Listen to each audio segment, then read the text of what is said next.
In this video, we're going to solve the equation 4x minus 2 equals 6. So how do we solve this lovely equation?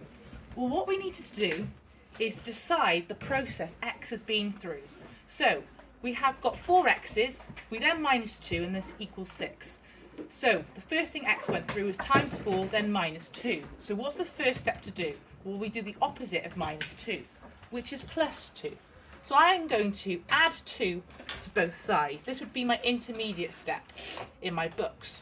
So in my book, I would write plus 2 after I've written the equation. Now we need to decide what happens when we plus 2 to both sides of the equation. If we have minus 2 and then plus 2, obviously they will cancel each other out and become a 0. So when we write the next line of the equation, we are going to have a 0 on the left-hand side. So we will have 4x on the left-hand side, and obviously on the right-hand side it becomes simpler because all we have is 6 plus 2. The 6 plus 2 is 8. So our next line of the equation is simply going to be 4x is equal to 8. But that is not the end of the problem. We want to find x on its own. Remember, x has gone through a process where we have times by 4 minus 2 to get 6. And we reverse the process by plusing 2, but now we need to divide by 4. Well, what does this mean in terms of the cards?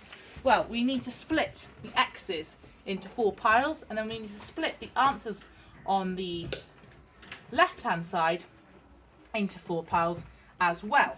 Let's just double check that this is indeed 8.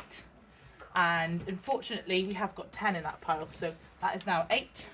So we've got 2, 2, 2, 2. X, x, x, x. So if we divide 4x into 4, we're going to have 1x. And if we divide 8 into 4, that's going to be 2. So our very final answer is simply going to be x is equal to 2.